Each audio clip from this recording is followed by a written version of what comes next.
top-rated music station ng dekada 80, ang WBL. Puri na naglilingkod sa inyo sa pamamagitan ng magaganda at piling-piling programa. Mula Lunes hanggang Linggo, aaliwin kayo ng aming kilalang mga komentarista at public service program. Ito lamang sa himpilan ng DWBL. Tumatalakay sa maiinit na isyu ng bayan. Bumabatikos, bumabanat. Walang takot na nagsisiwalat sa maling gawain ng mga taong gobyerno. Nagseserbisyo publiko. Pakinggan para hindi maging mangmang sa nangyayari sa lipunan. Lunes hanggang Biyernes, alas 10 hanggang alas 11 ng gabi sa DWBL 1242. Lapid Fire ni Percy Lapid. Totoong balita, katotohanang komentaryo. Lapid Fire.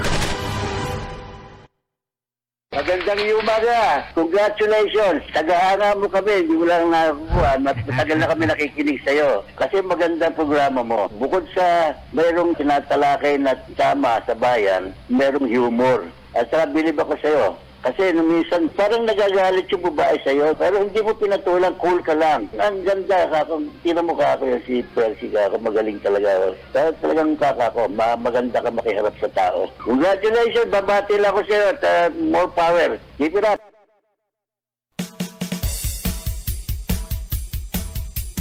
Percy Lapid Fire! Percy Lapid Fire! Tapang mo'y kakaiba, walang takot sa pagbira. Oh yeah! Oh yeah! Kapag mayroong anomalya, ibubulgar na talaga. Oh yeah! Oh yeah! Mga kurap sa gobyerno, ibibisto ng walang preno. Maging ikaw man ay politiko, artista man o kahit sino, pasasabugin ang baho mo. Sa Lapid Fire walang sinisino. Percy Lapid Fire! Makapal man ang iyong mukha, sa Lapid Fire di uubra. Oh yeah! Oh yeah! Kahit pader, ginigiba, basta't mali, binabangga. Oh yeah! Oh yeah! Mga kurap sa gobyerno, ibibisto ng walang preno. Maging ikaw man ay politiko,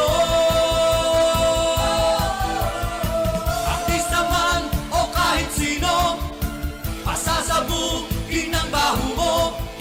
Sa Lapid Fire walang sinisino. Percy Lapid Fire! Percy Lapid Fire! Percy Lapid Fire! Percy Lapid Fire! Percy Lapid Fire! Percy! Ang balitang ito ay hatid sa inyo ng Hataw. Number 1 sa balita, basta tabloid, Hataw.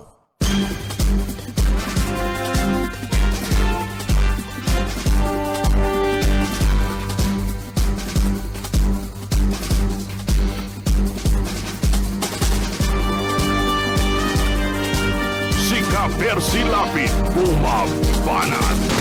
Lapid Fire.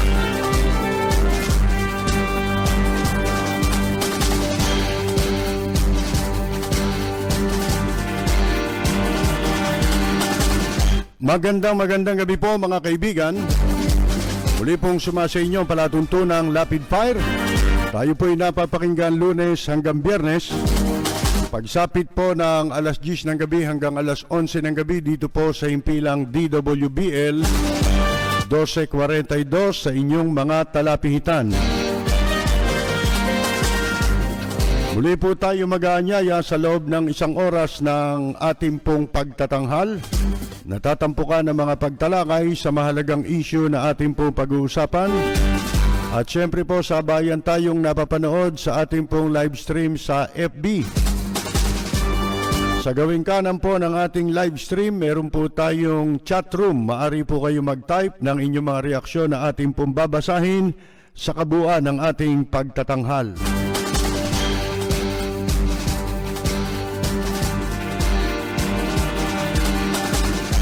Samantala, dito po naman sa ating impilan, maaari po kayong tumawag at mag-text para po sa inyong mga reaksyon.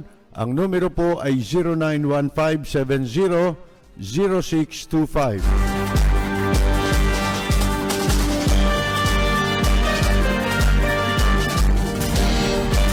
Para sa mga pulpul, para sa mga abusado, arogante, walang kwentang nilalang, nagtatago sa titulong public servant, empleyado ng gobyerno o politiko at kahit sino ka pa, yan ang tunog na lalatay sa'yo. Walang sisinuhin, walang sasantuhin, basta't tiwali, gigisahin ni Percy Lapid. Si Percy Lapid, dito sa Lapid Fire. Lapid Fire!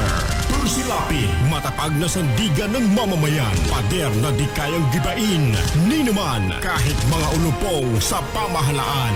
Lapid Fire! Lapid Fire! Lapid Fire!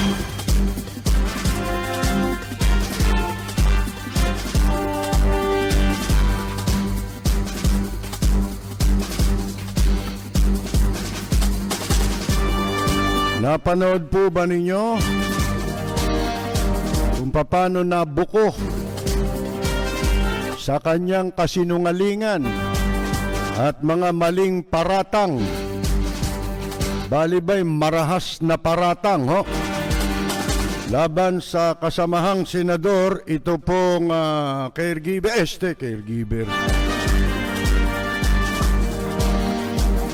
Ito pong si Bongo.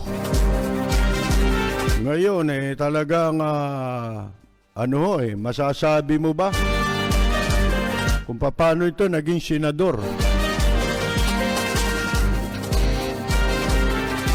Bistado po mga kaibigan ha?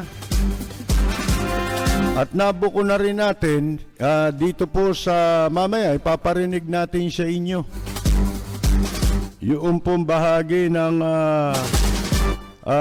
pagpapatuloy sa interpellation sa kanya nitong si Senador Franklin Drilon, dahil po dun sa bill nila na ika nga po pinatagal pala ng 15 buwan. Nung unang interpellation ni Drilon, akalain ninyo sinabi, inakusahan si Drilon na dinidelay ito pong pagpasa ng kanyang panukalang batas, ha? Para po doon sa muling maibalik sa national yung pong ilang ospital na yan po ay meron ng batas na ang mamamahala na po dyan at gagastos na dyan ay mga lokal na po,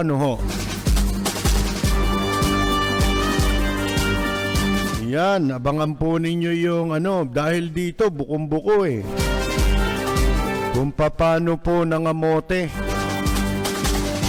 Dito mauunawaan ninyo kung paano talaga nila pinatatakbo ang gobyerno. Ang gusto nila, kailangan mga kaibigan,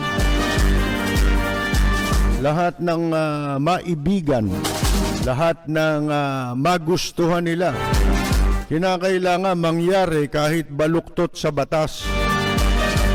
At kapag ka nagtanong ka, mga kaibigan, ang gagawin sa'yo, gagamitan ka ng taktikang pusit. Kukuha ng simpatya sa publiko, mga kaibigan. Yan yung nangyari dun sa umpisa, hindi ho ba? Isasangkala na naman, tayo po niya nasa pandemya. Yan. Nasa pandemya tayo. Bakit? Sino hindi nakakaalam na nasa pandemya tayo? O ngayon, bukod sa babasahin natin yan, Paririnig natin sa inyo mamaya yung video. Kung paano po nabisto, mga kaibigan, ang malaking kasinungalingan at marahas na paratang labang kay Drilon nitong si Bongo.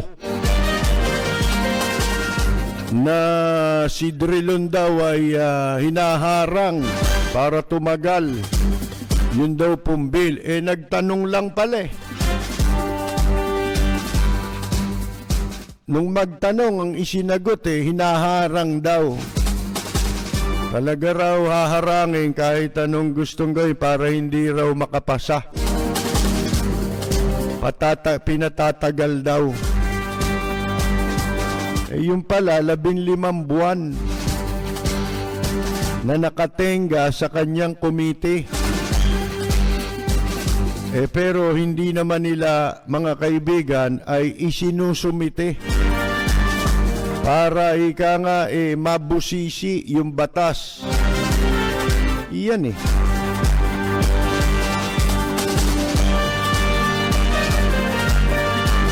At ang sinasabi po ni Vice President Leni Robredo, na ito na may matagal na rin nating sinasabi at pinaaalala, nang sabi niya kung nais ng oposisyon na matalo, kung sino man ang kandidato ng kasalukuyang administrasyon, dapat magkaroon lamang ng isang opposition candidate.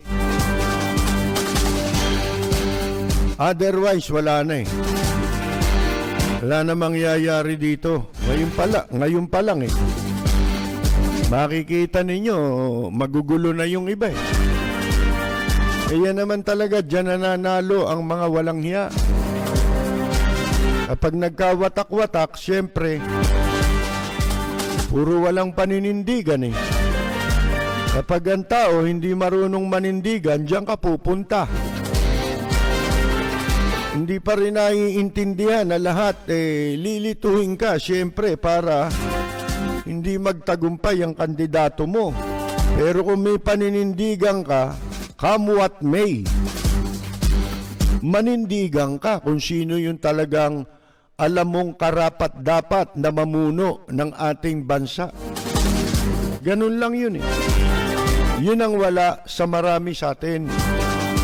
Hindi marunong, hindi makapanindigan. Walang itatagal. Baga, mahihina ang mga Pilipino. Dito ninyo makikita. Wala pa nga nagdideklara ng pagtakbong opisyal na pagdideklara na sila tatakbo. Nagugulo na itong iba. Ibig sabihin lang nun, hindi totoo ang mga sinasabi mo. Dahil ang sinasabi mo, naghahanap ka ng matinong kandidato, pagkatapos hindi ka naman pala makapaninindigan. Pag alam mong tama, yung tama na kandidato, yun na yun. Wala nang iba. Magsulputan man lahat yan, magsitakbuhan man lahat yung kandidato na yan, dapat mong ituring na lahat yan pampagulo lang. Para lang hatiin tayong mga Pilipino. At ito ang panahon na dapat ipakita ng mga Pilipino ang tunay na pagkakaisa. Paano tayong magkakaisa? Yan ang tanong. Kung hindi marunong manindigan ng mga Pilipino,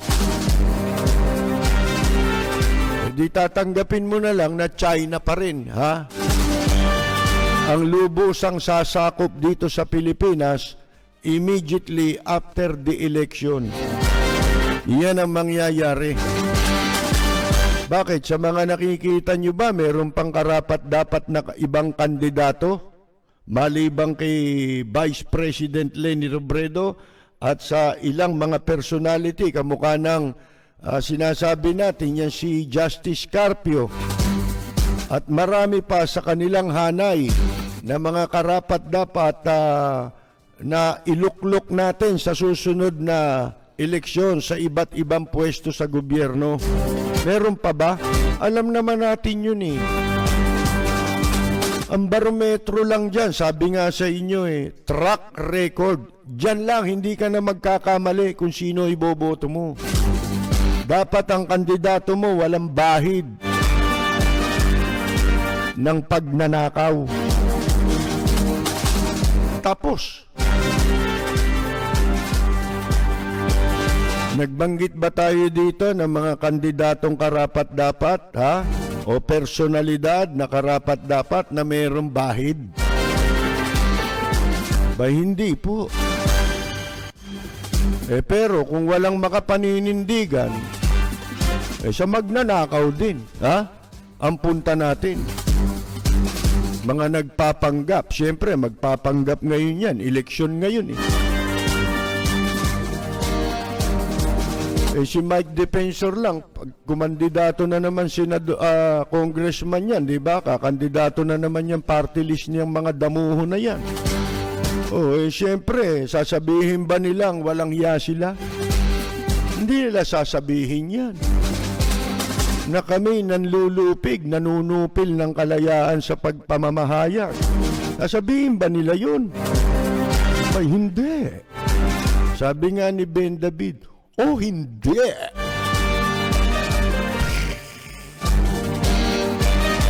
Isa lang dapat ang kandidato ng oposisyon.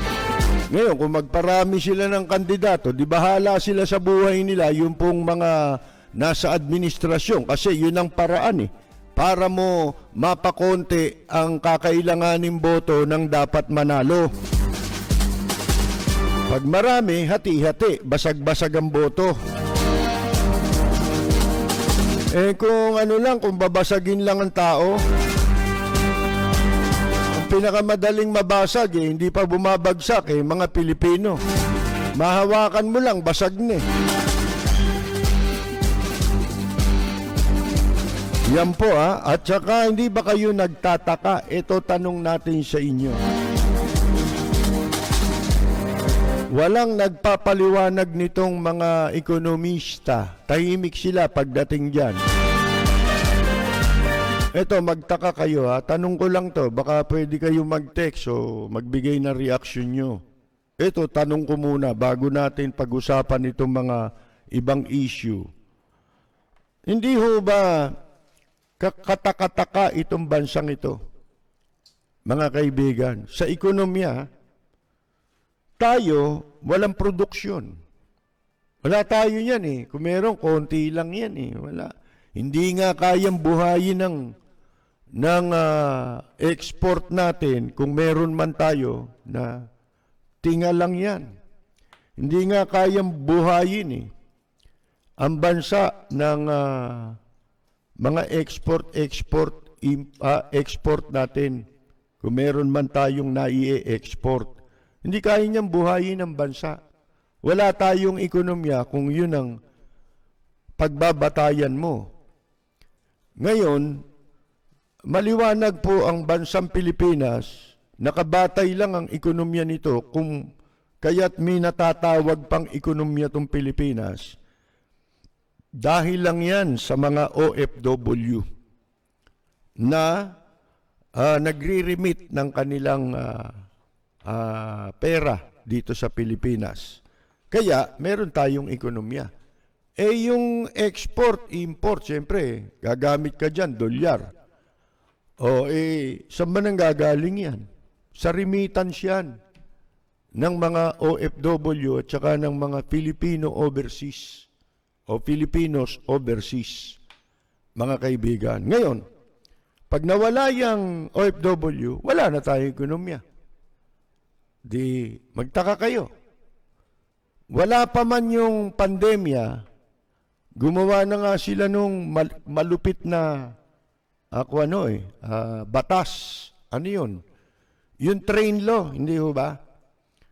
Na kunwari, hindi ka na magbabayad ng buwis, pero yung tinanggal nila, yung buwis lang naman na, yung sa income tax lang naman mga kaibigan Yung binubuwis sa'yo, halimbawa, nagtatrabaho ka, ang sahod mo, 15,000 sa gobyerno.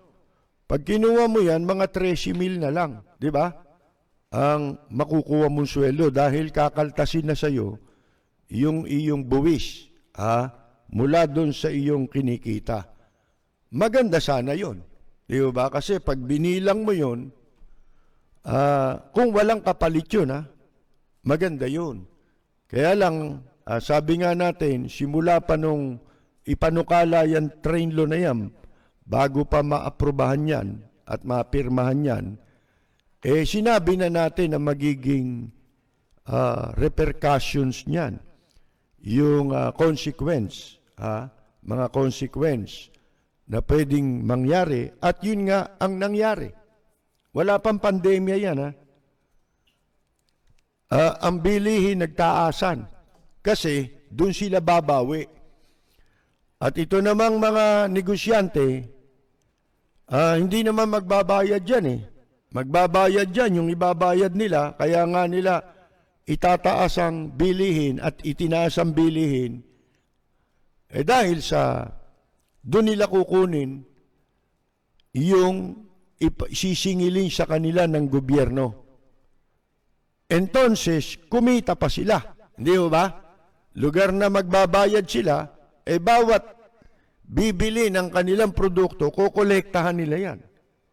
Di ba? O di doon nila kukunin. Marami silang nakolektahan. Yung buwis na babayaran nila, hindi naman lahat ng nakolekta nila dahil sa kanilang naibenta, ibabayad nila sa gobyerno. Di ba? Sa kanila pa mapupunta, lalo pa silang pinayaman nung train law, yung batas na ginawa. Ito namang kolokoy na Pilipinong tanga, dahil sa inalis yung kanyang buwis, mga kaibigan, sa kanyang kinikita, akala niya nakatipid siya.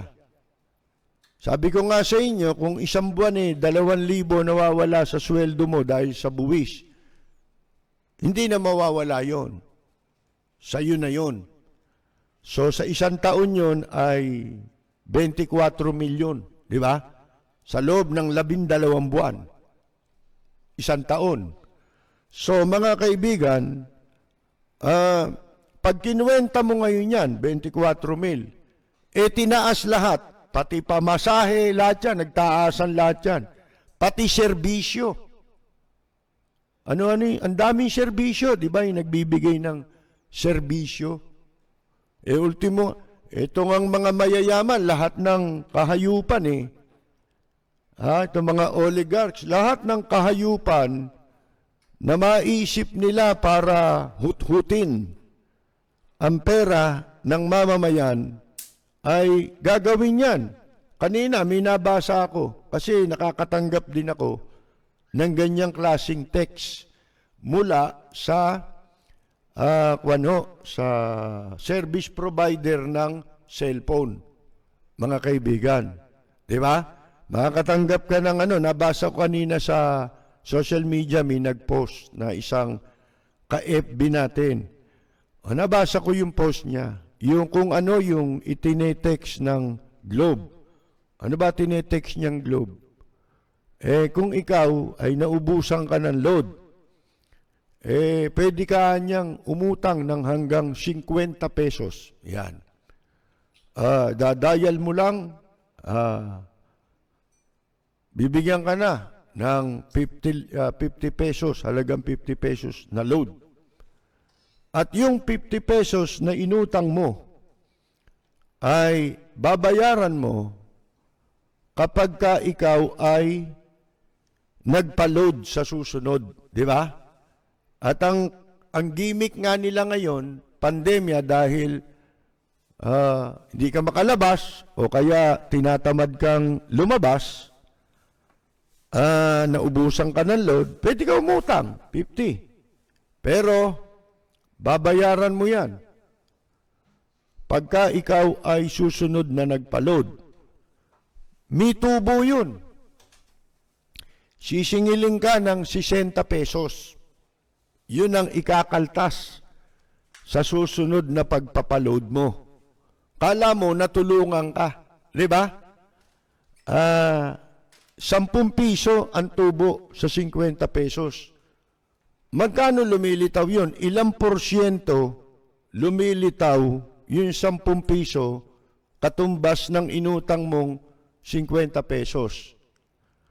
Ang katumbas nun sa porsyento ay 20%. Kaya sabi nung nag-post kanina, hello Globe, 5-6 ba kayo? Bombay. Di ba? Masahol pa ho sa 5-6 itong mga hayop na ito eh. Bakit? 20% eh. 10 piso ka agad ang hold upin sa'yo eh. Hindi ka natulungan nun. Di ba? Yan nga 5-6, pinagbabawal ng Diyos yan eh. Mga kaibigan eh. Kasi yung pinapautang mo, hindi mo tinutulungan. Kung hindi, binabaon mo. Di ba? Lalo mong pinaglalala ang kanyang kalagayan. So, walang hiya, hindi ho ba? Napaka-walang hiya. Sipin mo, 10 piso katumbas ng 50 pesos ang tubo nila sa'yo. 20% yun eh. Gaano karami ang gumagamit ng cellphone at bumibili ng load, mga kaibigan. At ang masama dito, ang talagang pinagsasamantalahan ng walang habas, walang tigil, pinagtutulungan kung sino yung mga mahihirap. Bakit? Kasi yun ang nagpapaload eh. Hindi ba? Yun ang nagpapaload eh. Kaya yan eh, nagpaload ng konti, tapos tatanggap ng kung ano-anong advisory na hindi naman siya kasali, mawawala na yung load niya. Nilala mo nung advisory. Mga kaibigan, di ba?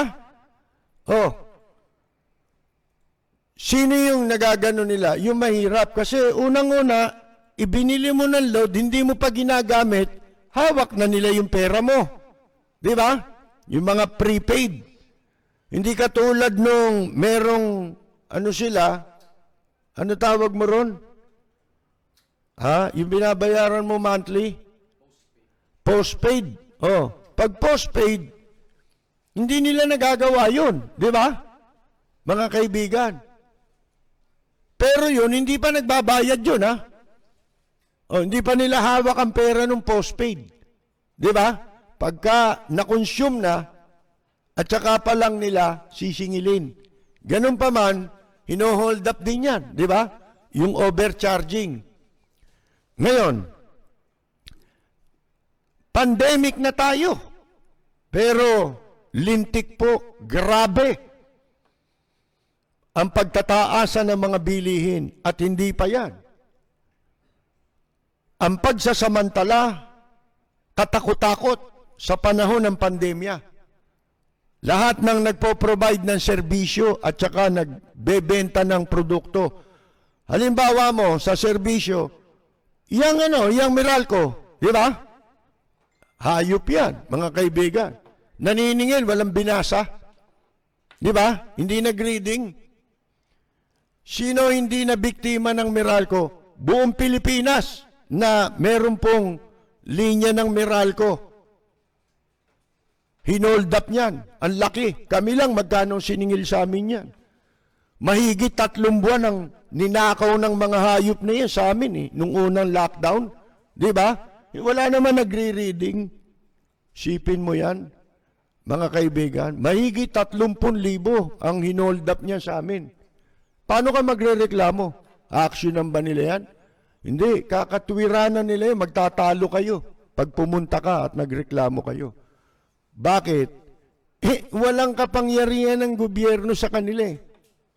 Di ba? Ngayon, taasan na lahat yan. Ito nga pandemya, di ba? May mga nahuhuli at nagre-reklamo. Yung oxygen, mamamatay na yung mga tao, may mga sakit na. Pinagsasamantalahan pa. Magkano lang dati bentahan ng oxygen pag nagpa-load ka? O nagpa-reload ka. Eh ngayon, merong 15,000 daw. Maabot na ng 15,000. Sipin ninyo yan. Lahat mga kaibigan Nawalan tayo ng mga supply. Baboy, nagmahalan, di ba? Gasolina. Ang bigas. Smuggler lang ang nakikinabang sa bigas. Tsaka sa baboy. Yan. Yan ang tinutulungan ng gobyerno. Pero, ang tanong natin ito, hindi ba kayo nagtataka? Sa kabila ng lahat ng yan, kumustahin ninyo ang palitan ng dolyar? Hindi tumataas, di ba? Nagpa-fluctuate man yan, konting-konti lang, sentimos lang ang variation, mga kaibigan, sa palitan ng dolyar sa piso. Bakit ganon? Hindi ba dapat ang natural na mangyayari kapag nagmahala na lahat, taasan na gasolina, magbabago yung exchange rate, di ba? Babagsak ang pera natin. Magkakaroon ng devaluation, di ba? Bakit yan hindi pinapaliwanag ng mga ekonomista? Alam nyo, delikado yan. Isang araw, bubulagain tayo. Lagpas tao kagad ang exchange rate. Paano nila nagagawang pigilin yan? Wala naman tayo, kasi hindi naman ako ekonomista, pero nagtataka ako dyan. Kaya nga, nagtatanong tayo bakit walang ekonomista na nagpapaliwanag niyan? At walang nagtatanong. Kasi alam lang natin hindi tumataas ang dolyar, okay tayo dyan. Pabor yan sa iba. May mga napapaboran yan, di ba? Yung nasa import-export business. Napapaboran sila niyan. Pero, hanggang kailan yan? Mga kaibigan, ano naiisip natin na dahilan kung bakit napapanatili nilang ganyan? May ginagawa sila na hindi tama. Mga kaibigan, ang isang posibilidad dyan, harinawa, wag magkatotoo ito. Kasi kung magkakatotoo ito, maraming makukulong dito. Na walang kinalaman ang kung sino-sino rito, kung hindi paglabag ito sa mga batas sa buong mundo. Mga kaibigan, alam ba ninyo yung tinatawag na fiat money? Ayan ang pwede kong maging suspecha dyan. Kung bakit sa kabila ng lahat ng ito, ng mga taasan ng bilhin, maging sa panahon ng pandemya, napapanatili sa exchange rate yan. Otherwise, may paliwanag sila. Dapat nilang ipaliwanag. Di ba? Para alam ng publiko kung kailan siya kikilos para mailigtas niya ang pera niya. Hindi ba? Ibig sabihin, yung fiat money, nag-iimprenta lang tayo ng pera. Pero, ang pag-imprenta ho ng pera, hindi bastang iniimprenta yan Kailangan, para ka makapagdagdag ng pera mo, isipin mo, pati nga yung 20 pesos natin, malapit nang mabaliwala na yan Baliwala na talaga. Bakit? May coin na Wala na yung papel, alisin na yan. Yun lang Ibig sabihin, ang laki na ng devaluation Pero yung exchange rate sa dollar, hindi nagbabago. Mga kaibigan, pero dapat ito, paliwanag yan ng central bank. Paliwanag nyo yan. Kasi baka isang araw, makulong ka na, joke no. Ipakulong ka ng World Bank, Dahil baka imprenta kayo ng imprenta, wala namang katumbas na commodity. Katulad ng ginto. Kasi para ka makapag-imprenta ng pera, dadagdagan mo pera mo sa sirkulasyon, abay kailangan meron kang kwan. Merong katumbas na ginto yan. Hindi yan dyaryo na imprenta mo lang. Ha? O kaya lalo na siguro pagkatapos ng eleksyon. Yan ang epekto lagi. Pagkatapos ng eleksyon sa Pilipinas, lintik ang ang devaluation na nangyayari. O, yan ha. Nasasabi ko lang, mga kaibigan. Si Ka-Percy Lapid, bumabanat. Lapid Fire. Balikan ngayon natin itong katawa-tawa na si Bongo, mga kaibigan. Matandaan ninyo, di ba, nung isang araw ay nagkaroon ng interpellation. Nung naramdaman niyang hindi niya kayang ipaliwanag, nagulantang siya. May pinapanukala siya, di ba, na gusto niya maaprubahan sa Senado. Yung tungkol sa pagbabalik sa national. I-renationalize yung pong ospital na hindi naman kakayanin ng national government. Dahil isa pa, unang-una, may batas na na yung mga maraming ospital dito, localized na yan Na ang ibig sabihin, ang magpapatuloy na niyan ay mga local government kung nasan yung ospital. So, ang sabi ngayon ni Bongo sa interpellation, dahil hindi niya masasagot, ito yung taktika nila, lagi nilang ginagawa. Simula nung maupo si Presidente Digongyo, naubusan na sila. Mga kaibigan, hindi na pwede, hindi na maididepensa. Kasi sa dyaryo, pwede yun.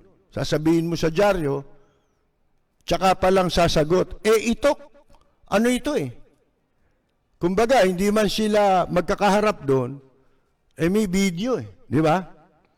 Actual din yun Immediate yun, Sumasagot, nagtatanong. Mga kaibigan, inakusahan niya si Drilon na pinatatagal daw itong kanyang panukala, hinaharang, binabara. Yun ang ibig sabihin. Kaya nagalit si Drilon, di ba? Abay, inakusahan siya na dahil hindi siya kasali sa administration, yun na kaagad ang ibibintang sa kanya. Siyempre, politika yan, masama yun lalabas ka nun, fault finder ka Di ba? Hindi ka objective. Pero yun ay trabaho ng mga senador. Kahit sabihin mo pang ano man ang intensyon. Kasama sa trabaho ng mga mambabatas, yung mag-interpellate. At hindi mo, ang gusto mangyari ni Bongo, itigil yung interpellation. Bay, proseso yun Babaguhin mo kasaysayan dahil para mailusot mo ang panukala na gusto mo. Ano na bulgar ngayon? Yan mismo ang ginagawa nila simulat sa pool ng maluklok sa administrasyon. Ano yun? Igigiit yung mali. Kailangan walang tututol. Bali ba, itong sa Senado, batas itong pinag-uusapan dito.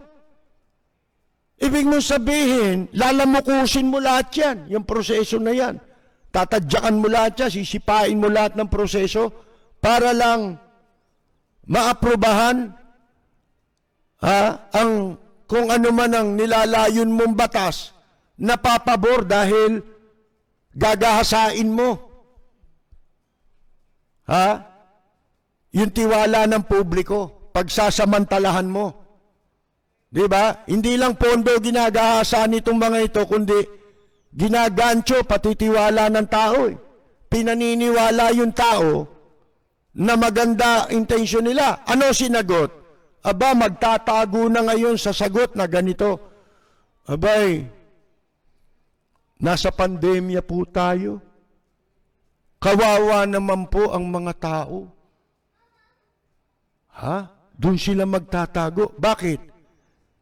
Madaling kumuha ng simpatsya yun eh. Aakalain tuloy ng mga tanga na mga hindi nagsusuri, mga kaibigan, na walang hiya ka. Kasi hinaharang mo para sa kapakanan ng tao. Yun ang iisipin eh. Masama, hindi ho ba? Marahas na paratang, mga kaibigan. So, ano sabi ngayon ni Drilon? At ito'y mapapanood ninyo. Di ho ba? Nabaliktad na ngayon. Kasi hindi pumayag si Drilon eh. At ang buong Senado, sinangayunan na hindi mo po pwedeng isang tabi ang interpellation o pagtanong para liwanagin ang intensyon ng batas na gusto mong maipasa. Kamukha rin kay Pacquiao. Di ba? Well, there's what you call the president and the 6 members. Yan, mga ganyan eh. Di ba? Iba na sagot eh. Ganon din si Bongo. Pandemya po tayo ngayon. Kawawa naman ang tao. Mas kawawa ang tao pagka natuloy yung mga pinapanukala nilang batas na magwawaldas lang ng pera at gagamitin lang na bihikulo sa kanilang ambisyon. Sipin mo ito, nakakadiri. Mga kaibigan, huling-huli ngayon siya. Isipin mo, Drilon. Tapos Bongo. Huwag na tayo maglukuhan. Senador daw Bongo. Kasi, alam naman ng publiko, kategorya mo eh. Alam naman namin eh. Kung hanggang saan lang eh. Kahit sabihin mo nag-aral ka sa Lasal. Kumbaga ang isang mabantot, hindi mo pwedeng, yung kanal, hindi mo pwedeng linisin niya kahit bubuusan mo lang ng holy water. Malinis na yung kanal, pwede mo nang inumin. Hindi pwede yun. Diba? May inom mo ba yung kanal? Pagka yan binuhusan natin ng holy water. Kanal pa rin yan mga kaibigan Diba? Mabaho pa rin yan. Paano mo inumin yan? Alam naman natin yan At alam mo yun. Akala mo lang naloloko mo yung publiko. Na kaya mo. Ngayon, di nabuko ngayon na para ka palang ang katumbas mo, kumbaga sa sasakyan, kotse ka, bumangga ka sa armor car. Di ba? Para kang kotse na bumangga sa armor car. Di ba? Ang kapal ng armor car Bumangga ka ron, hindi magagalusan yun Hindi mauuga yun sa bigat nun. O kaya, para kang langgam na kumakagat sa pader. Nakakita na ba kayo ng langgam na kumakagat sa pader? Paano niya makakagat yung pader? Di ba, mga kaibigan? So, ito ngayon, niliwanag ni Drilon. Kasi kailangan ito, tama ito Madaling maakit ang tao pagka sinabi mo, kawawa naman ang tao. Pandemya tayo ngayon. Yan yan ang panangga Yan ang kumot Isangkalan mo lagi ang nakawawa ang tao. Pero ang kumakawawa sa tao, sila. Binabaliktad Taktikang pusit ng bata. Ganyan mag-squid tactic ang mga bata Pag hindi masagot, hahanap ng paraan na makakakuha ng simpatya. Di ba yung bata pag nasukol mo, iiyak? Di ba?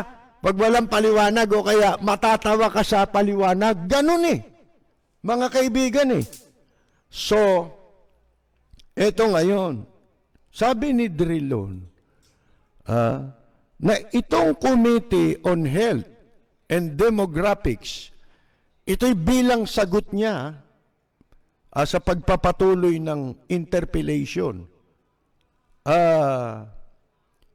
Sagot niya ito doon sa kwan Gusto niya liwanagin Bakit siya inaakusahan?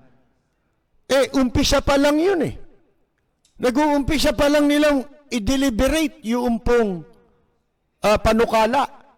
Umpisa pa lang Tapos akusahan na ikaw na hinaharang mo, binabara mo dahil hindi ka nila kaalyado. Abay, anong itsura mo nun? Ngayon, dito ang mga taong ganito, tandaan nyo, pagtitiwalaan nyo pa ba yan? Nabulgar na ang kanyang kasinungalingan. Di ba? Sinungaling. Nagparatang ng hindi totoo. Isang marahas na paratang. Ang sabi ni Drilon, inupuan nyo pala ng 15 buwan, mahigit 1 taon. Yung local bills, hospital bills, na kanilang pinagdibatihan nung nakaraang linggo. Simula pa nung nakaraang linggo. Bago inireport sa plenaryo. Bago niya dinala ron sa nag-privilege speech ba siya? Di ba? Yun ang tinatawag na plenary, di ba? Yung session hall. Plenary yun Sabi ni Drilon, doon sa plenary session, para ipakita niya na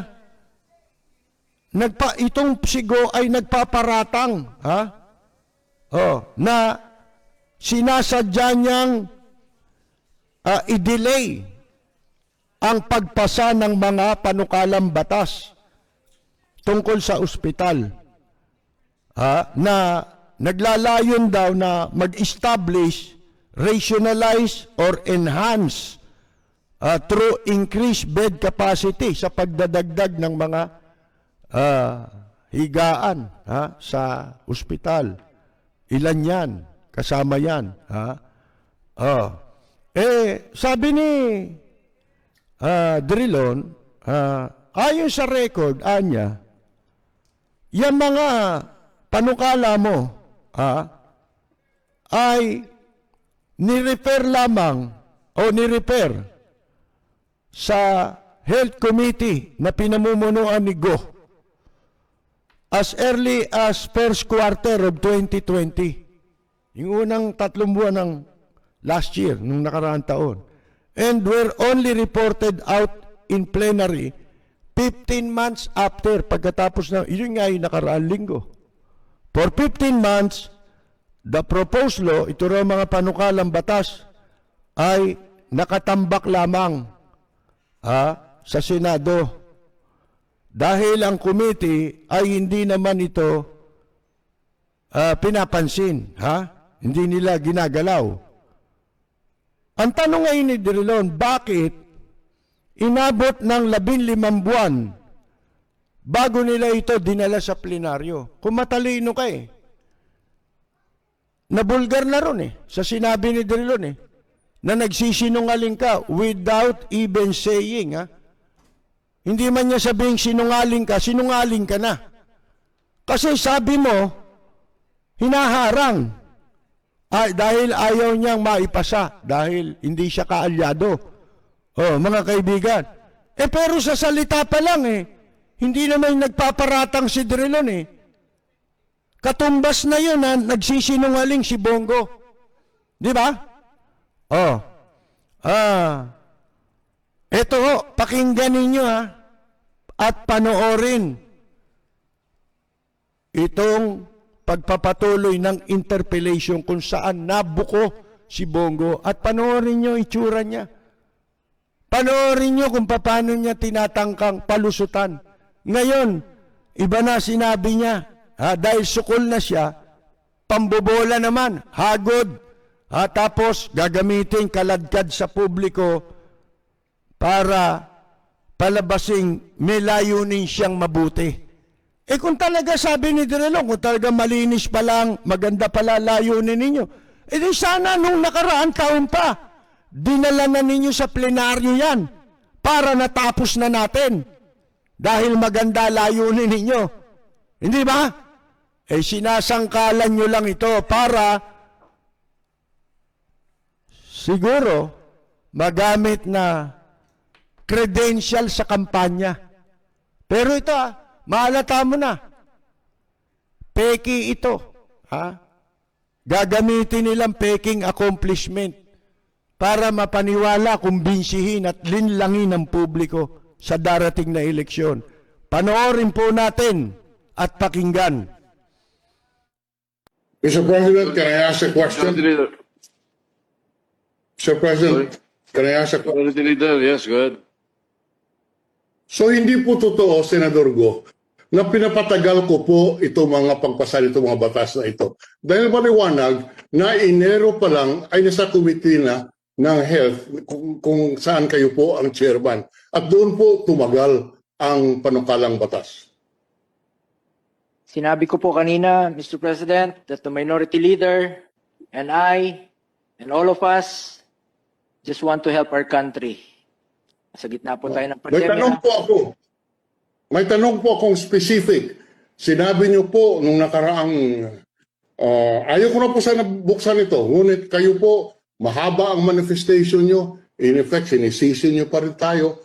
Sinabi niyo po nung nakaraang sesyon, na bakit ko pa pinapatagal itong pagpasa nitong mga panukalang batas. Napakita natin na sa record ay hindi po totoo yan. Dahilan po natenga at doon nagpending sa komite, mahigit 1 taon po itong mga bills na ito bago po dalhin sa plenaryo. Nasa pandemya po tayo, Mr. President, at ayaw po natin may masayang na oras. And I know you have a good heart to help our fellow Filipinos, Mr. President. Simple lang po ang tanong ko. Hindi totoo sa Senator Go na dinelay ko ito, na pinapatagal ko itong mga bills na ito. I'm referring po dun sa ating 4 na oras na pagdedebate, Mr. President.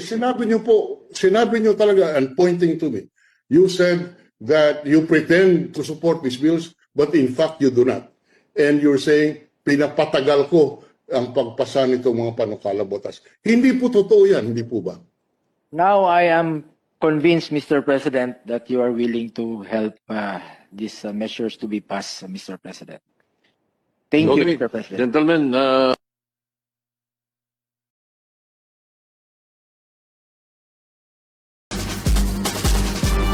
Ayaw niyang aminin, hindi ba, na hindi totoo yung kanyang paratang. Narinig niyo, di ba? Ayaw niya sabihin, I'm referring to dun sa nakaraang session na inabot daw ng 4. Talagang ganun.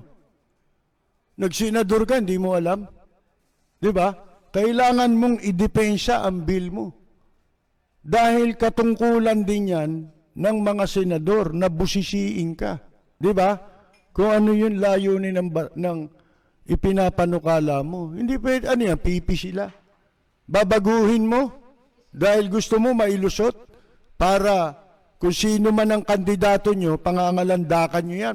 Tatalumpati ka sa entablado. Kung hindi man siya kandidato, kita nyo ito ako ospital, dinagdagan ko ng kuwan mga higaan. Kahit na bawal. Kasi may batas na. Na sa local na yan. Ayaw aminin, Tapos binola niya si Drilon. Para hindi siya diina. Ano yan, bata? Aba hindi, official function yung ginagawa nyo. Hindi pwede bulahan dyan. Kaya pag nakarinig kayo ng mga ganyang bulahan, kagaguhan yun. Yung sasabihin mo lang, titigil na yung pagtatanong sa'yo. Sasabihin mo lang, Ngayon at least nasabi ko po kanina na malinis, maganda ang intensyon natin. Kasama na si Drilon sa may magandang intensyon. Hindi nga maganda ang intensyon mo, sasama mo si Drilon doon. Tinatanong ka nga yun lang pagsisinungaling na paratang mo, yung marahas na paratang mo, na dinidelay. Ano ginawa mo? Di ba? Inamin mo ba na hindi totoo? Napasinungalingan ba niya na yung pong bill na pinagsasaksakan niya hinaharang ni Drilon? Hindi niya hindi niya na nasabi. Siya mismo humarang sa sarili niya, di ba? Persilapit, bumabanat. Lapid Fire. Sipin mo, inarang mo yung sarili mo kasi ang tagal na rin sa committee mo, hindi mo dinala sa plenaryo. Di ba? Itinengga mo pala. Tapos nung isang beses pa lang nag-i-interpellation, pinatatagal na. Yan Alam niya yung pag sinabing nasa pandemya po tayo, sobrang gas-gas na ang pagkakagamit dyan. Gamit na palusot yan pag nabuko. Kasi sinasangkalan sa pandemya, sa panloloko, sa pagbaluktot ng mga batas, di ba? Yan ang gagamitin mong salita. Hindi ba masahol pa sa pandemya yan, panloloko ninyo? Pandemya na nga, nanloloko pa kayo. Bukong-buko na May kasabihan sa Latin. Ito si Tita Miriam, narinig ko, binanggit niya to yung falsus in uno. Falsus in omnibus.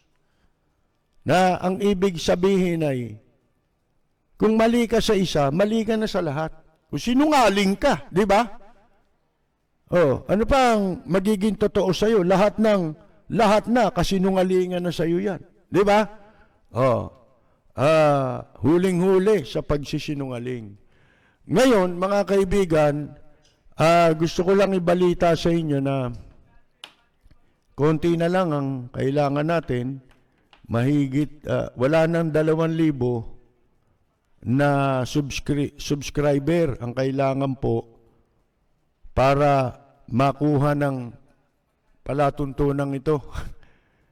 Yung 100,000 subscriber, kung saan makatatanggap tayo ng silver button sa 100,000 subscribers. Ako po'y nagpapasalamat sa lahat ng mga nag-subscribe sa atin at sana mag-subscribe pa yung iba. Marami sa mga nanonood ng ating programa sa YouTube ang hindi pa subscriber Mga kaibigan, napakadali lang po yan kasi siguro hindi sila makapag-subscribe dahil wala silang YouTube account. Ang pagbukas po ng YouTube account para kayo makapag-subscribe. Kasi kung wala kang account sa YouTube, hindi ka makakapag-subscribe kahit gusto mo. Ngayon, madali lang po yun. May instruction po yan pag pinindot niyo yung subscribe. Meron pong instruction na magtuturo kung paano ang inyong gagawin. Sana po, yung less than 2,000 na yan ay ma-achieve natin yung 100,000. Less than 2,000 na lang po. Pwede rin daw pong gamitin yung Google account sa pagbubukas ng YouTube account. Tapos makakapag-subscribe na kayo. Para makita naman ninyo ang inyong kontribusyon. Kasi kayo ho yun di ba? Kayo ho ang dahilan kung bakit tayo makakatanggap ng silver button kapag umabot po sa 100,000. Pero po tayo po ay wala na namang oras, kaya muli ay pansamantala tayong magpapaalam muna.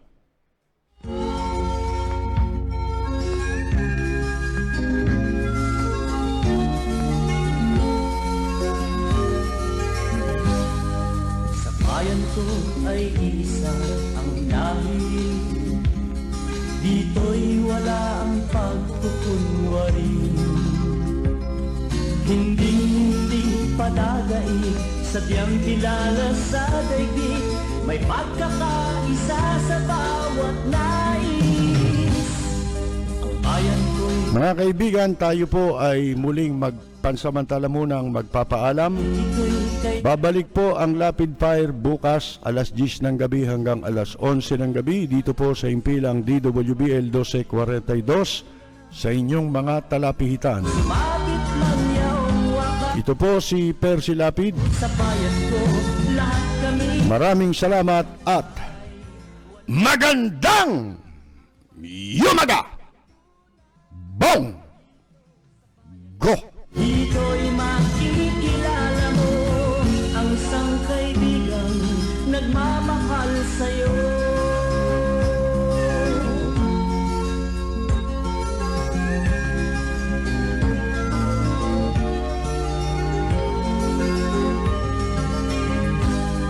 Ang bayan ko'y punong-puno ng yaman. Bakit ito'y kailangan pang iwanan? Hindi nga ba't anong sarap mabuhay ng buong ganap? Sa bayan mo, sumapit man yaong wakas. Dito sa bayan ko, lahat kami pantay-pantay. Walang nang-aapit, ang pag-ibig ay tunay. Dito sa bayan ko, dito'y makikilala mo ang mga kaibigang nagmamahal sa'yo. Dito sa bayan ko, lahat kami pantay-pantay. Walang nang-aapit, ang pag-ibig ay tunay. Dito sa bayan ko, dito'y makikilala mo ang isang kaibigan, ang mga kaibigan, ang bawat kaibigan na